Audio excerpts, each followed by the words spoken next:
Buongiorno, dobro jutro, guten morgen, buondì. Vedete che quando un alfavelle bisogna saper ascoltarlo, ci vuole al di saper ascoltarlo.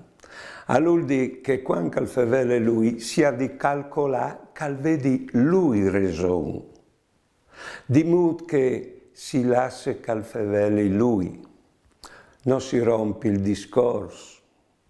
Non si pensa alle risposte che si ha di dare. Tal caso che non si spiega bene, si fa des domande, in modo di capirlo bene.